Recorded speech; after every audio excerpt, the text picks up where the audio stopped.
Բարև ձեզ, հարգելի ու սիրելի հայրենագիտներ։ Այսօր այստեղ ելույթ պետք է ունենար Բարգավաճ Հայաստան կուսակցության նախագահ Գագիկ Ծառուկյանը, բայց ինչպես գիտեք, իշխանությունների եւ անձամբ Նիկոլ Փաշինյանի գլխավորությամբ ու հրահանգով հերթական անգամ պարոն Ծառուկյանը կանչվել է ազգային անվտանգության ծառայություն, որպեսզի հնարավորություն չունենա ձեր հետ խոսելու, ձեզ անկեղծորեն պատմելու, թե ինչ օրհասական իրավիճակում է այսօր գտնվում մեր երկիրը։ Սակայն պարոն Ծառուկյանը ազգային անվտանգության ծառայությունից ձեզ ուղերձ է հղել, որը այժմ ես ներկայացնեմ։ Հարգելի ու սիրելի հայրենակիցներ, իմ հայ ժողովուրդ, Արցախից եկած քույրեր ու եղբայրներ, Ազատության հրապարակում այսօր ես պետք է լինեի ձեր կողքին, պետք է խոսեի ձեզ հետ, մեր երկրին պատուհասած իրավիճակի ու դրանից ելքեր փնտրելու հնարավոր տարբերակների մասին, բայց ինչպես գիտեք, հերթական անգամ վախկոտ իշխանությունների ձեռքով ես այս պահին գտնվում եմ ազգային անվտանգության ծառայությունում, ինձ նորից կանչել են հարցաքննության։ Իշխանությունները հերթական անգամ ապացուցեցին, որ սարսափում են ինձանից։ Ամեն ինչ անում են, որպեսզի ես չկարողանամ հանդիպել իմ ժողովրդի հետ։ Ես նախկինում ասել եմ ու նորից կրկնում եմ։ Նիկոլ Փաշինյանը պետք է վախենա ոչ թե ինձանից, այլ իր վարած խայտառակ քաղաքականության հետևանքներից, իր պահած ժողովրդի բարկությունից, անտուն ու անհայրենիք մնացած մեր շուրջ 100,000 արցախցիների զայրույթից, զավակ կորցրած ծնողից հասումից, մեր ժողովրդի ու հայրենիքի առաջ ծառացած օրհասական խնդիրները լուծելու փոխարեն Նիկոլ Փաշինյանը շարունակում է իմ հանդեպ իրականացվող քաղաքական հետապնդումները։ Իր աթոռը պահելու համար Նիկոլ Փաշինյանը պատրաստ է ամենաստոր քայլերին անգամ։ Որքան էլ որ իմ համար ցավալի է այդ մասին խոսելը, ես դեռևս ամիսներ առաջ կանխատեսում էի, որ մեր երկրի իշխանությունների վարած խայտառակ քաղաքականության պատճառով մոտալուտ վտանգ է հասունանում։ Ես դեռևս 6 ամիս առաջ եմ հայտարարել, որ օր առաջ այս իշխանությունները պետք է հեռանան։ Դա իմ անձնական ցանկությունն ու ամբիցիան չէր, դա մոտալուտ վտանգը կանխելուն ուղղված իմ քայլն էր։ Այդ ժամանակ իմ առաջին մտահոգությունը հենց Արցախի անվտանգությունն էր։ Ես դեռևս հունիսի 5-ին էի հայտարարել, որ բացառիկ տաղանդ է պետք ունենալ ռազմավարական գործընկերների հետ հարաբերություններն այս աստիճան վատացնելու համար։ Այն ռազմավարական գործընկերոջ Ռուսաստանի Դաշնության հետ, որը ևս մեկ անգամ ապացուցեց, որ դարերով ամրապնդված բարեկամությամբ դժվարին այս օրերին կրկին օգնության ձեռ մեկնեց ու կանգնեց հայ ժողովրդի կողքին։ Հունիսի 16-ին ազգային ժողովի ամբիոնից հայտարարել էի, որ իշխանությունները պետք է բաց ու թափանցիկ հայտարարեն, թե ինչի շուրջ են բանակցում Փաշինյանն ու Ալիևը։ Իհարկե, Նիկոլ Փաշինյանի հրաժարականի հիմքում ընկած էր նաև տնտեսության ողնաշարի կոտրումը, կորոնավիրուսի դեմ պայքարի ձախողումը, արտաքին աշխարհի գործընկերների հետ հարաբերությունների վատթարացումը եւ բազմաթիվ այլ գործոններ, բայց իմ թիվ 1 անհանգստությունը ու մտահոգությունը Արցախն էր ու Արցախի անվտանգությունը։ Իսկ հիմա արդեն Արցախի խայտառակ կապիտուլյացիայից հետո Նիկոլ Փաշինյանի հրաժարականն այլևս այլընտրանք չունի։ Որևէ երկրում չի եղել նման բան, որ պարտված, թշնամու առաջ ծնկի իջած, թշնամու կողմից ամենավերջին ձևով ստորացված ղեկավարն ու իր քաղաքական թիմը շարունակեն պաշտոնավարել։ Պետք է ձևավորվի նոր իշխանություն, որը հնարավորություն կունենա վարել նոր բանակցություններ։ Իհարկե, այս փուլում, որքան էլ որ ցավալի է գիտակցել եւ ընդունել, Արցախը ետ բերել դժբախտաբար չենք կարող, բայց գոնե նոր իշխանությունը հնարավորություն կունենա բանակցությունների արդյունքում մինիմումի հասցնել ստորագրված խայտառակ փաստաթղթի արդյունքում նախատեսված հետևանքները։ Հնարավորություն կունենա արժանապատվորեն շարունակել բանակցային գործընթացը։ Հնարավորություն կունենա արտաքին աշխարհի հետ մեր ազգային շահերը պաշտպանող բանակցություններ վարելու։ Բայց ինչ ենք տեսնում մենք այս օրերին։ Փոխանակ Նիկոլ Փաշինյանը ընդունելով իր ու իր թիմի խայտառակ պարտությունը ներողություն խնդրի ու լուր հեռանա, նա ամեն բեկի վրա։ Իր համար մեղավոր են բոլորը, բանակը, հրամանատարները, Հայաստանի Հանրապետության ու Արցախի նախկին նախագահները, ռազմավարական գործընկերները, խորհրդարանական ու արտխորհրդարանական ուժերը, բայց ոչ երբեք ինքը։ Դա ևս թուլամորթության մեկ դրսևորում է, որովհետև անգամ սեփական պարտությունը ընդունելու համար մարդ պետք է արժանապատվություն ու թասիբ ունենա։ Բայց ինչպես պատերազմի 44 օրերի ընթացքում Նիկոլ Փաշինյանը հանրությանը կերակրում էր հաղթական ստերով, այնպես էլ այսօր փորձում է ամեն օր հանրությանը սուտ պատմվածքներով խաբել ու շեղել նրանց ուշադրությունը։ Հայ ժողովրդի պատմության մեջ ցեղասպանությունից հետո ես չեմ հիշում նման ծանր ու ողբերգական էջ։ Մենք կորցրեցինք Արցախի 73%-ը։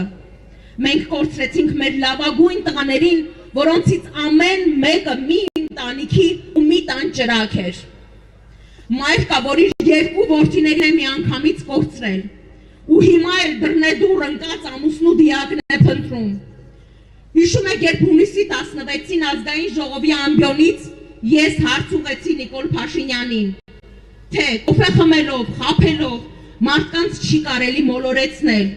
Իշխանության տարբեր ներկայացուցիչներ ասում էին, որ Արցախի հարցում չի լինելու հակահայ լուծում։ Հիշում եք ինչ էր ասում Փաշինյանը։ Արցախի հարցի լուծումը պետք է բավարարի 3 կողմերին՝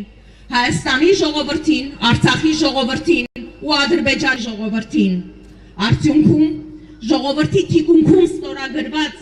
խայտառակ կապիտուլյացիան փաստաթղթից հետո մենք տեսանք, որ հարցի լուծումը բավարարեց միմիայն Ադրբեջանի ժողովրդին։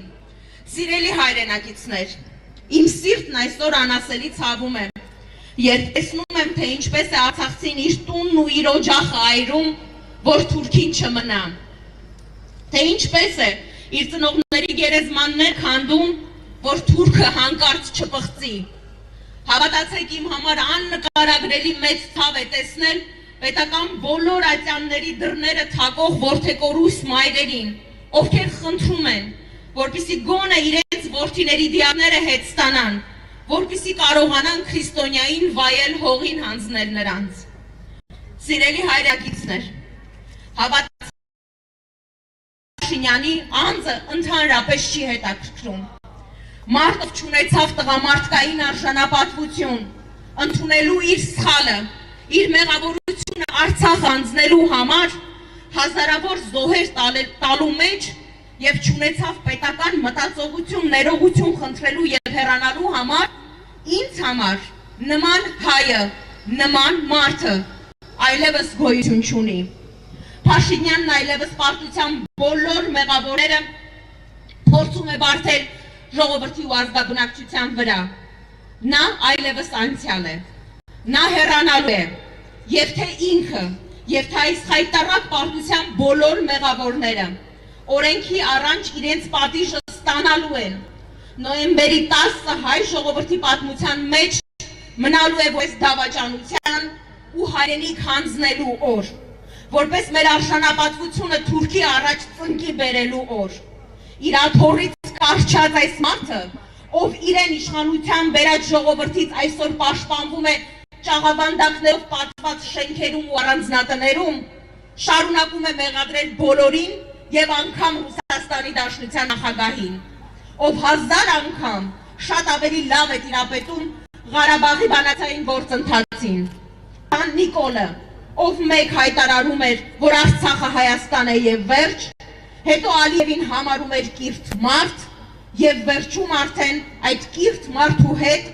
ստորագրեց Արցախը ծնկի բերելու փաստաթուղթը։ Այսօր այսօր եւս շարունակում է ստել ու մոլորեցնել մեր հանրությանը։ Այդուհանդերձ այսօր ես ուզում եմ խոսել մեր անելիքների ու առաջիկա ծրագրերի մասին։ Երկիրը կործանման եզրին է։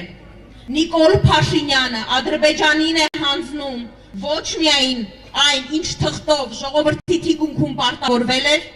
այլ նաև մենք ամեն օր տեսնում ենք, թե ինչպես է թուրքը մտնում Սոտք ու ասում, մի քանի կիլոմետր էլ առաջ պիտի գնամ։ Վտանգված է Սյունիքի ու Ադրբեջանի հետ սահմանակից մեր մյուս մարզերի ու դրանց բնակիչների ճակատագիրը։ Երկիրը լուրջ վտանգի տակ է եւ միայն համախմբելով բոլոր առողջ ուժերը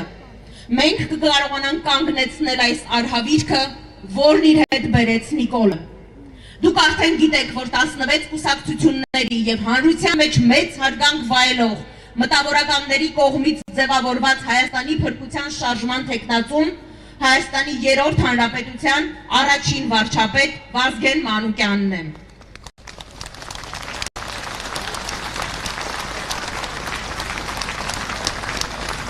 Մի մարդ, ով մեր հայրենիքի համար ամենադժվարին պահերին ղեկավարել է կառավարությունը։ Իր ճգնաժամային կառավարման հարուստ փորձով կարողացել է մեր երկիրը դուրս բերել դժվարին իրավիճակներից։ Վստահ եմ, այսօր էլ կարող է իր քաղաքական փորձառությամբ եւ մեր բոլորի օգնությամբ հաղթահարել մեր երկրի առջև առացած խնդիրները։ Օր առաջ ստեղծել անցումային ժամանակավոր կառավարություն եւ Հայաստանի դարավոր բարեկամ, ռազմավարական գործընկեր, տարածաշրջանում անվտանգության միակ երաշխավոր հանդիսացող Ռուսաստանի Դաշնության հետ հարաբերություններն իդեպ որի հետ Հայաստանի իշխանությունները որքան կարող էին այս 2.5 տարում փչացրեցին, հստակ փորձ են կազմելով ճանապարհային քարտեզ փրկել այն, ինչը դեռ հնարավոր է։ Սիրելի հայրենակիցներ, այս իշխանության հետ որևէ երկիր այլևս չի բանակցելու, որովհետև վարչապետի աթոռը զբաղեցնող մարդը խաբել ու ստել է բոլորին։ Այս իշխանությանը որևէ երկիր գումար այլևս չի տալու, որևէ ներդրում չի լինելու, որովհետև այս իշխանությունը որևէ մեկին, այս իշխանությանը որևէ մեկը այլևս լուրջ չի ընդունում։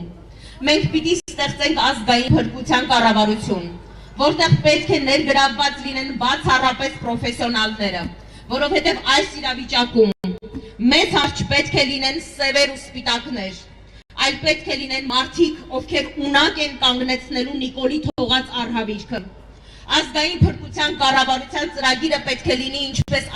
արդեն ասացի, փրկել այն, ինչը դեռ հնարավոր է փրկել Արցախից ու թույլ չտալ Հայաստանի տարածքային կորուստ։ Րոպե առաջ զբաղվել ռազմագերիների, անհայտ կորածների եւ դիակների փոխանակման հարցերով, րոպե առաջ լուծել Արցախի մեր հայրենակիցների կենսական խնդիրները, որովհետև մենք ունենք մեծ պատասխանատվություն տունն ու հայրենիքը կորցրած արցախցիների առաջ։ Այս առաջնահերթ խնդիրները լուծելուց հետո արդեն մենք պետք է գնանք արտահերթ խորհրդարանական ընտրությունների, որպեսզի ձևավորվի այնպիսի իշխանություն, որն այլևս երբեք կազմված չպետք է լինի ոչ մի կենսագրություն, պատասխանատվություն ու փորձառություն չունեցող պատահական մարդկանցից, ովքեր իրենց սնափառության, մեծամտության ու դավաճանության արդյունքում հանձնեցին մեր հայրենիքը ու գրեցին Հայաստանի Հանրապետության պատմության ամենաամոթալի ու ողբերգական էջը։ Այսօր որևէ քաղաքական ուժ միանձնյա չի կարող երկիրը դուրս բերել այն ավերակներից, որոնց վերածել է Նիկոլ Փաշինյանը։ Պետք է թիմային մոտեցում, թիմային աշխատանք։ Այն քաղաքական ուժը, ով կասի, թե միայնակ ինքը կարող է այս ողբերգությունից երկիրը հանել, ուրեմն կլինի ավանտյուրիստ քաղաքական ուժ։ Բոլոր կարող ուժերից պետք է ստեղծվի եւ անհատներից, անկախ քաղաքական պատկանելությունից, պետք է ստեղծվի ժամանակավոր կառավարություն։ Անունն էստեղ ընդհանրապես կապ չունի, դա կլինի ազգային համաձայնության կամ ազգային փրկության կառավարություն։ Օր առաջ պետք է փոխվի բանակցողը,